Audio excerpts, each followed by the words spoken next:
Kur'an'ın bilime ve bilginlere bakışı. Günümüz literatüründe ilim ve bilim farklı anlamlarda kullanılıyorsa da Kur'an terminolojisinde böyle bir ayrım yoktur. Her çeşidiyle faydalı bilgi ilim kapsamına girer. Hepsi de Kur'an'da itibar ve övgü görür. Kur'an'ın bu geniş anlamıyla ilme verdiği önemi birkaç madde halinde belirtelim. 1. Kur'an'da ilim kelimesi, onun türevleri ve gerek eş, gerekse yakın anlamlı sözcükler en çok kullanılan kelimelerdendir. Mesela ilim kelimesi 105 kez geçer. Aynı kökten çeşitli fiil kalıpları ve alim, alim, alem, malum gibi türevleri ise yaklaşık 760 defa yer alır. Buna yakın anlamlar taşıyan daha pek çok kelime de vardır.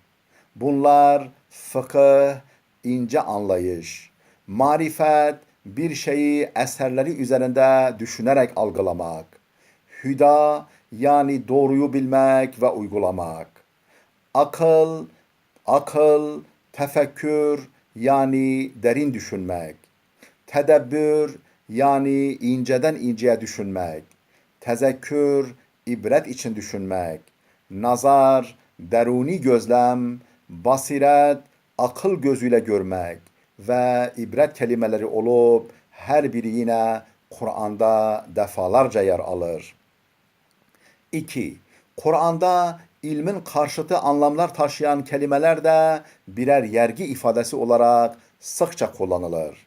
Bunlar da cehl yani kişinin ilimden yoksul olması veya bir şeyi gerçeğine ters bilmesi. Sefeh yani akıl ve bilgi noksanlığından doğan hafiflik. Dalal yani şaşkınlık, sapkınlık. Ameh yani doğrudan sapmak. Zanne batıl, delile dayanmayan asılsız sanı. İfk, yanlış bilgi, iftira vesairedir. Kur'an'a göre ilim Allah'ın sıfatı ve niteliğidir. Allah'ın birçok isimleri ilim kökünden gelir. Alim, Allam, Alim isimleri buna örnektir. Bunu pek çok vesileyle ve değişik üsluplarla kendine nispet eder. İlim ve alimler için bundan daha büyük bir değer ve şeref olabilir mi? 4. Kur'an'da ilim nimeti yaratılış ve varlık nimetiyle birlikte zikredilir. Allah insanı yoktan yaratmış ve bu varlığın gaye ve faydasını gerçekleştirmek için de gerekli bilgi ve bunun yeteneğiyle donatmıştır. Kur'an bu iki nimete sıkça birlikte vurgu yapar. Mesela Rahman Kur'an'ı öğretti, insanı yarattı, ona beyanı öğretti ayeti buna örnektir. İlim denilen o ilahi ve yol gösterici ışık olmasa yaratılış nimetinden yararlanmak mümkün olmaz. 5. İlim Hazreti Adem'in meleklere üstün gelmesinin en belirgin özelliğidir. Melekler Hazreti Adem'e secde etmişler. Fakat Allah Adem'in üstünlüğünün ilimden ileri geldiğini bildirmedikçe bunun nedenini kavrayamamışlardır. 6. İlim Allah'ın en çok değer verdiği kullarının vasfı olarak belirtilir.